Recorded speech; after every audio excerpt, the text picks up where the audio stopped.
To channel maths concept academy. मेरा नाम रवि। मैं आपके मैथमेटिकल कंटेंट और साथ ही साथ केबीएस की अपडेट लेके आता हूं। तो आज जिस टॉपिक के बारे में हम बात करेंगे, अगर आपने उसे अच्छे से समझ लिया तो आपको उस सब्जेक्ट के लिए किसी भी टीचर या किसी भी कोचिंग इंस्टीट्यूट की जरूरत नहीं पड़ेगी, ठीक है ना। और वो सब्जेक्ट है ईवीएस, एनवायरमेंटल साइंस, ठीक है। तो मैं आपको इस वीडियो में ये सारा बताने वाला हूं। पूरा जो इसका सिलेबस है उसको डिटेल एनालिसिस करूंगा। साथ ही साथ आपको एनसीईआरटी से कौन कौन सी बुक्स पढ़ना बताऊंगा, और फिर इसके बाद एक और रेफरेंस बुक बताऊंगा। तो सिर्फ ये दो ही बुक करनी है आपने। अगर आपने ये दोनों बुक अच्छे से कर ली, तो आपको इसके अलावा कुछ भी नहीं करना, और ईवीएस में यू विल गेट 100% मार्क्स। मैं ये बता देता हूं कि ईवीएस ना एक्चुअल में कोई एक सब्जेक्ट नहीं है, इसके अंदर बहुत सारी ब्रांचेज हैं और उन सारी ब्रांचेज को आपको करना बहुत जरूरी है। और ये भी एक पैरामीटर है, जैसे मैंने बताया था ना मैथ और साइंस, वैसे ईवीएस भी एक फैक्टर है जो जिसकी वजह से बच्चे कोचिंग लगाते हैं या फिर उन्हें नहीं समझ आता कि आप क्या करें। अच्छा, पहली बात तो ये, मान लो मैं एक सिलेक्टेड कैंडिडेट हूं या फिर XYZ कोई भी एक सिलेक्टेड कैंडिडेट है केवीएस पीआरटी में, ठीक है। उसने अपने लिए कुछ ईवीएस के नोट्स बनाए थे और उसी में से क्वेश्चन आ गया और वो सिलेक्ट हो गया। सुनते रहे ना, क्या अब गारंटी है कि वही नोट्स काम आएंगे? मतलब ये थी कंप्लीट बुक, मैंने इसमें से अपने लिए बना लिए नोट्स, इत्तेफाक से मेरा काम तो इससे चल गया। लेकिन ऐसा हो सकता है कि आपका इसमें से आ जाए जो कि नोट्स में कवर ना हो। तो मैं तो पर्सनली बिलीव करता हूं कि किसी और की सक्सेस का रास्ता देखना बहुत जरूरी है। आपको पता होना चाहिए कैसे करना। लेकिन जब बात आपकी फ्यूचर की आए, आपकी फ्यूचर की आए कि इस एग्जाम को आपके लिए कितना क्वालिफाई करना जरूरी है, तब आप 100% रिसोर्स को लेके चलें। क्योंकि 100% रिसोर्स को लेके चलेंगे तो देखो होगा क्या, तो उसमें ये तो शामिल होगा ही होगा, नो डाउट, ये तो शामिल होगा ही होगा, और वो भी शामिल होगा जो इसमें शामिल नहीं है। समझ आ रहा मैं क्या कह रहा हूं? चलो तो स्टार्ट करते हैं। ठीक, क्वेश्चन पेपर भी दिखाएंगे कि कैसे आता है। चलो, ये हमारा ईवीएस है, ठीक है ना। इसमें मैंने मार्क कर दिया, देखो आपके लिए ये शुरू वाले सेक्शन पॉलिटी के क्वेश्चन कैसे आते हैं मैं बता देता हूं। ऐसा क्वेश्चन आते जैसे अगर आप क्वेश्चन देखना चाहो तो सब इकट्ठा कर रखा है, बस आपका काम है समझना। जैसे देखो कहा गया, ये देखो 79 क्वेश्चन कह रहा है कि which of the following government institution has the authority to introduce a new train between Delhi and Kanyakumari. Delhi ये रहा, कन्याकुमारी ये रहा, दो अलग स्टेट है, इनके बीच में एक ट्रेन स्टार्ट करानी है, तो किसका काम होगा? समझ आ रहा है मैं क्या कह रहा हूं? अब देखो यहां सिलेबस में क्लियरली मेंशन कर रखा है, देखो local bodies, state bodies, national bodies. समझ आ रहा है मैं क्या कह रहा हूं? ये यही तो है कि जो जो गवर्नमेंट है जिनका क्या क्या रोल होता है, ये सब आपने पढ़ना है। समझ आया? तो ये जो रेड वाले में मैंने मार्क कर रखा है, इसे नाम दे दिया मैंने पॉलिटी। अब आप इसके लिए क्या क्या कर सकते हो सुनना। आपने YouTube में तमाम देखे होंगे और बहुत सारे देखे होंगे, वो फाइनली यही दिखाते हैं कि मैंने जो नोट्स बनाए हैं या फिर मैं जो करा रहा हूं वही सब कुछ है। मैं ये नहीं कह रहा, मैं बस ये कह रहा हूं कि ये यहां से आया है और ये इसका 100% रिसोर्स है। अब आपकी बुद्धि और आपकी क्षमता है कि आप इसे कितना कर सकते हो। इसके लिए सबसे पहले आपको जहां से पॉलिटी इंट्रोड्यूस होती है एनसीईआरटी में, जहां से भी पॉलिटी इंट्रोड्यूस होती है कि पंचायत क्या होती है, डेमोक्रेसी क्या होती है, ग्राम सभा क्या होती है, आपको पता ना एनसीईआरटी में होती है। और कहां तक जाती है? 12वीं तक जाती है, आगे भी जाती है। लेकिन आपको एनसीईआरटी की पॉलिटी जहां से क्लासेस 7 से स्टार्ट होती है, 6 से स्टार्ट होती है, 8 से स्टार्ट होती है, वहां से लेकर 12 तक करनी है। अब आप कहोगे सर ये तो बहुत कठिन काम है। कोई कठिन काम नहीं है। मैंने दिखाया था ना 6th क्लास के बच्चे सैनिक स्कूल की तैयारी के लिए क्या क्या कर रहे हैं, उससे तो कठिन बिल्कुल भी नहीं है।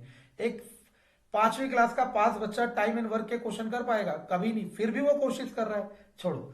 तो पहली चीज बता दी पॉलिटी कहाँ से करनी है, लेकिन मुझे पता है इसे देखने के बाद सब कहेंगे यार ये तो बहुत मेहनत वाला काम है, कोई शॉर्टकट बता दे, ठीक है ना। शॉर्टकट बताएंगे अगले जन्म में, ठीक है। देखो, अब आपके पास आता है इंडेक्स में जो भी रिसेंट सेंसस होगा, ठीक है ना। सेंसस रिलीज जैसे 2011 का अभी तक स्टैंडर्ड ले रहे थे, अब जो भी रिलीज होगा 10 साल बाद होता है तो 2021 का जो भी रिलीज होगा, जो भी प्रीवियसली रिलीज होगा, मतलब जब आपका पेपर है उससे पहले जो भी सेंसस आ रखा है, वो सारा सेंसस आपको रटना नहीं है, उसके नंबर याद नहीं करने। आपको उसमें ये याद करना है कि किसकी जनसंख्या ज्यादा है, किसकी जनसंख्या कम है, किसका क्षेत्रफल ज्यादा है, किसका क्षेत्रफल कम है, किसमें सेक्स रेशियो ज्यादा है, किसमें सेक्स रेशियो कम है, किसका ह्यूमन डेवलपमेंट इंडेक्स ज्यादा है कम है। तो ये इंडेक्स याद करना है। ये कहीं एनसीईआरटी में नहीं मिलेगा, ये किसी भी दुकान में मिल जाएगा, सेंसस प्रीवियस वाला, ठीक है ना। अब आप इसके लिए भी मानो किसी पर्टिकुलर इंसान के नोट्स देखते हो, तो मैं क्या कह रहा हूं, सेंसस पूरा इतना था, उसने कुछ सिलेक्टेड पॉइंट लिखे और वो पॉइंट उसके इत्तेफाक से आ गए, लेकिन ये थोड़ा ना कि आपका भी ऐसे चलेगा। अगर 2011 वाला प्रीवियस सेंसस है तो वो आप डाउनलोड कर लो नेट से, बुक शॉप में मिल जाते हैं, वो ले लो। उसके बाद आपको बस ये याद करना है कि या लिस्ट बनानी है कि किसका क्षेत्रफल बड़ा है, किसकी डेंसिटी ज्यादा है, वगैरह वगैरह, ठीक है ना। ये हो गया। अब आता है डिजीज वगैरह, ठीक है ना। इसे आप देखो, यहां साफ साफ लिखा हुआ है कॉमन डिजीज, मतलब जो भी कॉमन डिजीज होती है, अगर आप गूगल पे टाइप करते हो ना कॉमन डिजीज लिस्ट आ जाएगी, उनको एक जगह लिखो, फिर हर डिजीज की वो लिखो कि ये किस वजह से होता है, इसके क्या सिम्टम होते हैं, इसके लिए क्या दवाई है, क्या बीमारी है, क्या इलाज है, या इसका टेस्ट कैसे करते हैं, ये सब। डेफिशिएंसी डिजीज जो कमी के वजह से होती है, समझ आ रहा है, जो किसी चीज की कमी की वजह से, आयोडीन की कमी की वजह से क्या होती है, इतना आसान है। अब आप कहोगे इसके लिए बुक कौन से, देखो बुक तो अगर आप अभी जो मैं रेफरेंस बुक बताऊंगा उसमें कवर्ड होगा ही, लेकिन मैं क्या कह रहा हूं, वो रेफरेंस बुक में भी कुछ ना कुछ डाटा छूट सकता है, क्योंकि अगर एक पूरी बुक बनाई जाए ना, वो करोड़ों पेज की होगी, आप जिंदगी भर पढ़ते रहोगे। तो डेफिशिएंसी डिजीज जैसे आयोडीन की कमी से क्या होता है, फ्लोरीन की कमी से क्या होता है, कैल्शियम की कमी से क्या होता है, ये सब तो आपको पता होना चाहिए। ये वाला सेक्शन, ये वाला सेशन मैं करा दूंगा, ठीक है ना। कौन कौन सी कम्युनिकेबल डिजीज है वही पढ़ना है, कम्युनिकेबल डिजीज की सारी लिस्ट, उसमें कौन कौन सी डिजीज है, उनके क्या क्या कॉजेज है, उनका क्या क्या टेस्ट होता है, उनके क्या क्या प्रिवेंशन होते हैं, ये सब लिखना है, ठीक है ना। अब आता है नेचुरल क्लैमिटीज।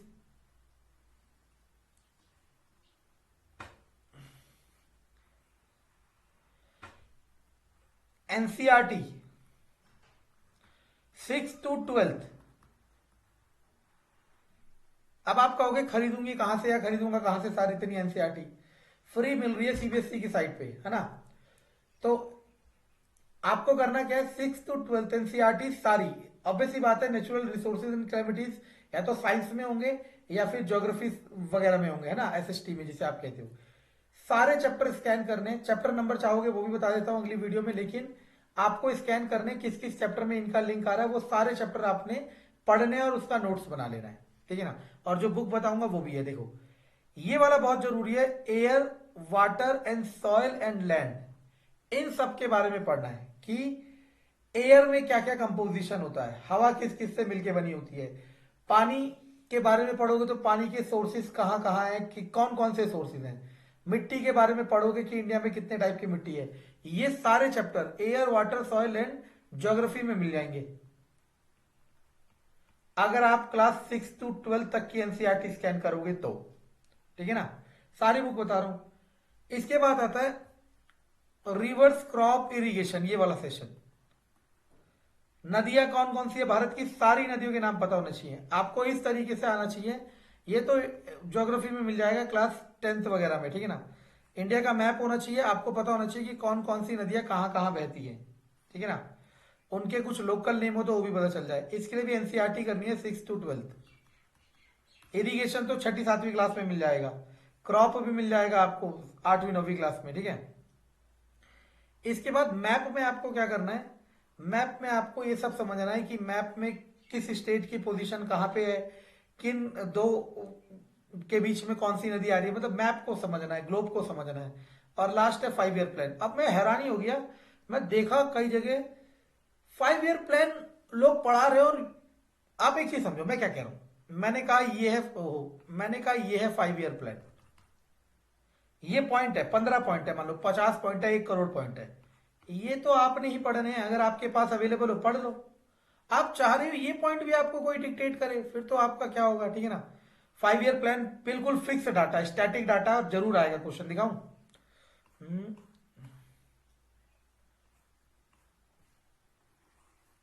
देखो 2018 का पेपर है पीआरटी का, समझ आया?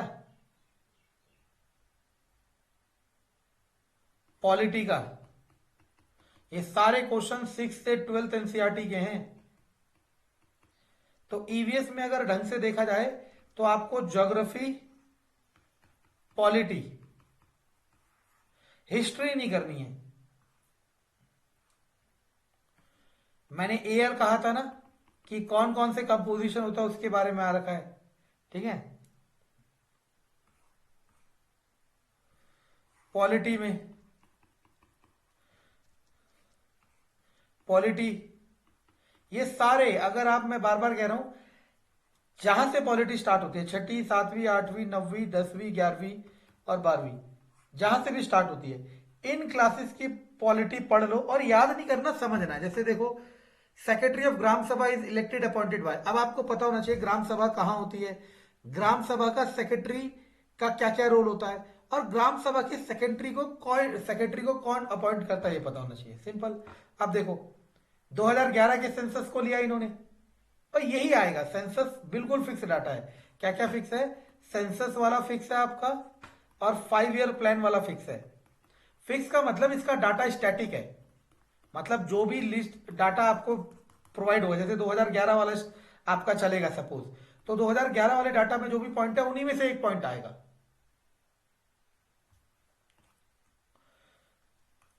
एक इसमें ये भी पॉइंट था, कहां गया, ये रहा। ये लैटिट्यूड, एल्टीट्यूड, इन सब के बारे में आपको अच्छे से पढ़ना है। ये मैंने पढ़ा था एनसीईआरटी में, बहुत अच्छे से दे रखा है। अब मुझे याद नहीं है क्योंकि काफी टाइम पहले पढ़ा था, और मेरा सब्जेक्ट ये भी नहीं है। आपको 6th 7th या 8th या 9th इसी क्लास में इंट्रोड्यूस हो रहा है लैटिट्यूड एल्टीट्यूड, समझ आ रहा है? आपको ये पढ़ना है। अब देखो क्वेश्चन किस तरीके से आता है लैटिट्यूड एल्टीट्यूड का, ये दिखा देते हैं। देखो ये रहा,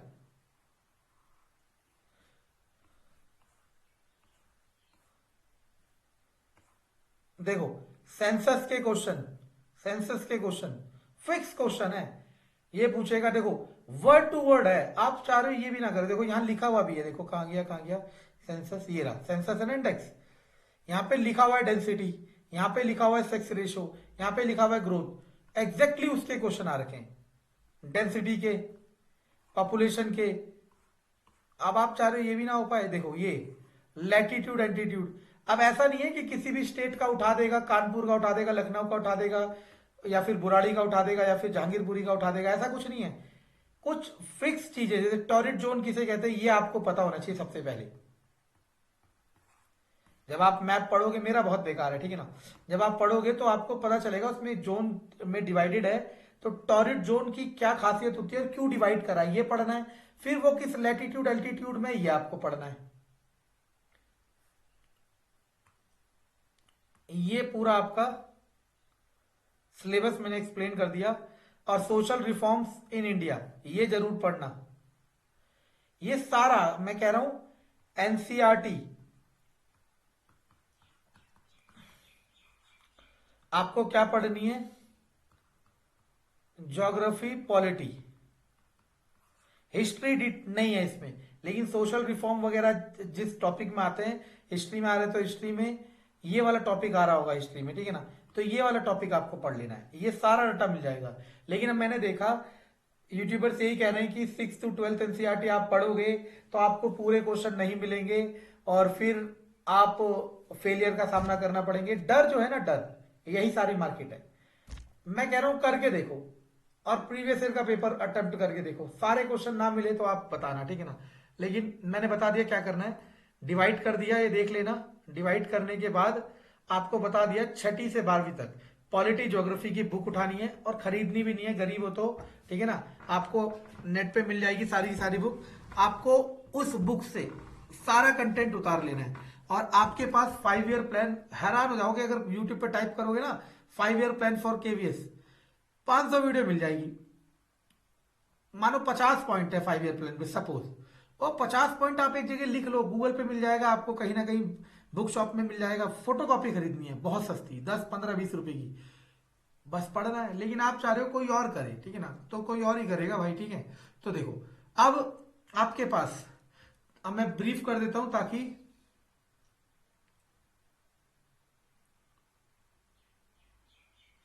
अब मैं ब्रीफ कर देता हूं, एक चीज सुनना।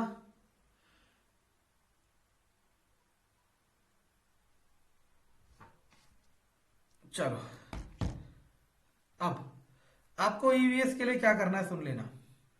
आपको 6 to 12 polity geography in books को पढ़ना है और इससे डाटा उठा लेना है।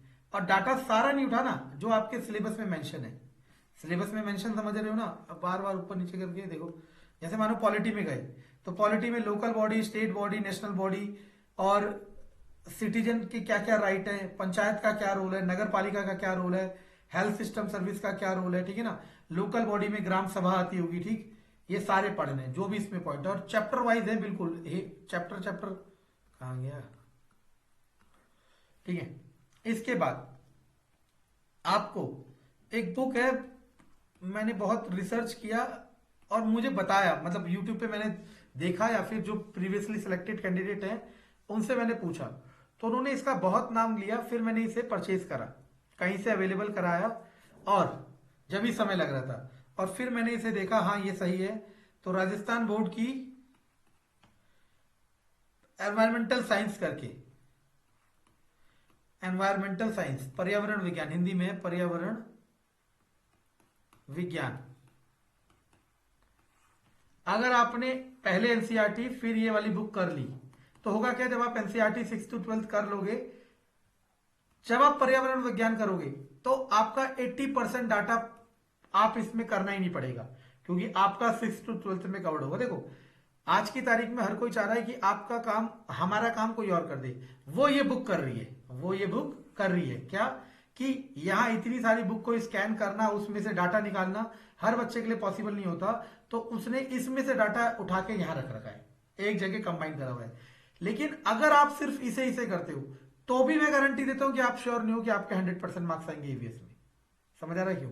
क्योंकि अगर ये 6 to 12 एनसीईआरटी इतना कंटेंट है तो उसमें से इतना कंटेंट यहां उठा के डाला है, थोड़ा बहुत कहीं ना कहीं फिर भी बचेगा।